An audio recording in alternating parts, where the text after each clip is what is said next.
Now you're watching and listening to Martin Dalby on GBNews, and the BBC has come in for more criticism for its coverage of the Israel-Hamas war. Just 1 in 25 British Jews are satisfied with the corporation. Back in October, Jewish groups protested outside Broadcasting House after the BBC refused to call Hamas terrorists. At the demonstration, one person held a placard that said, "If the king can call Hamas terrorists, then so can you." Well, joining me now is Richard Farrow, who's the editor of Jewish News. Thanks for joining us on the show, Richard. Shocking news, this, that the Jewish community in Britain are losing faith in the BBC, but sadly, hardly surprising. Yeah, thanks for having me on. It's a hefty sample. When I looked at the stats, it's 4,000 people. You don't usually get surveys of that sort of heft. And only 4% of British Jews, according to it, are satisfied with BBC's coverage. Considering how few Jews there are in the UK, I think that leaves roughly about 6 Jews who actually approve of the BBC's coverage at this point. Crikey. And when you think about the types of coverage, what specifically do you think has been the driving issues behind this absolute collapse of confidence in the BBC from the British Jewish community? What were the moments that really made them say, hang on a minute, you're not with us on this one?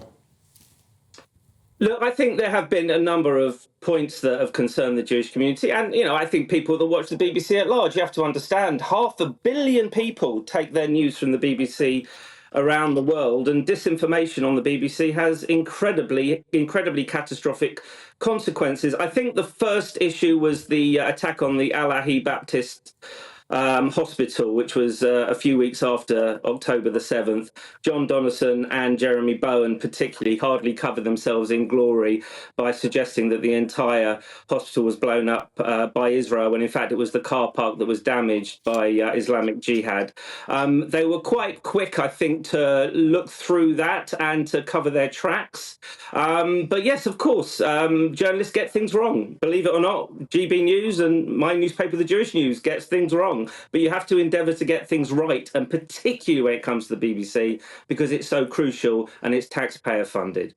And Richard, we are showing footage on the screen now, that march against anti-Semitism, of course, back in October, which ended up culminated outside BBC HQ.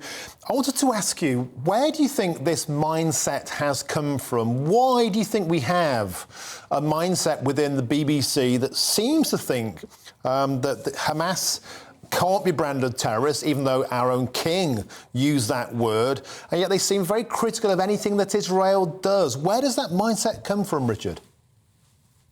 I think it's also related to what I was just talking about in terms of the BBC's absolute commitment and responsibility to try and get things right, because they are taxpayer funded, and we are all owners of Auntie, aren't we? So I think it goes so far to the centre every opportunity that obviously people are going to look at the BBC and their own subjective opinions are going to inform how they see BBC output. If their own subjective opinions don't chime with what they feel should be the objective opinion, they're going to accuse the BBC of being biased. So you're going to get people who don't have a nice word to say about Israel that would accuse the BBC of being pro-Israel. But I think the main issue, that the fundamental point, was the calling of the BBC calling Hamas terrorist militants. You know, Arthur Scargill is a militant. Hamas are terrorists, and I think absolutely anybody that saw with half an eye the horror that was that took place on October the 7th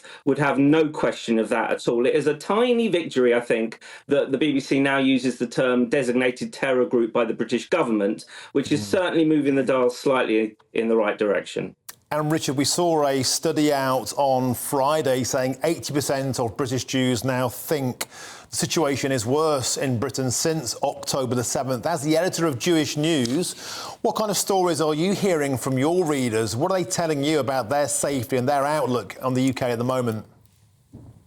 There's a lot of paranoia. There's a lot of concern. I don't feel that the concern is as intense as it was during the Corbynite years, when people were obviously very, very paranoid and worried that the next prime minister of this country would be someone who calls Hamas their friends.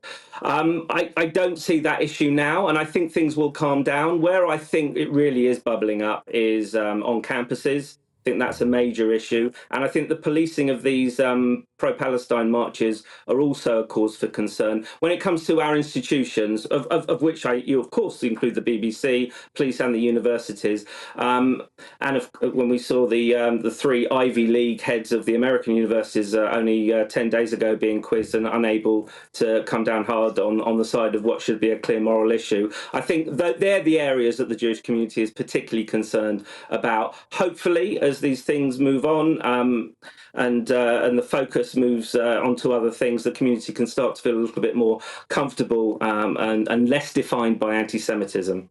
OK, Richard Farrer, the editor of Jewish News. I wish you peace to you and all of your readers. Thanks for joining us on the show.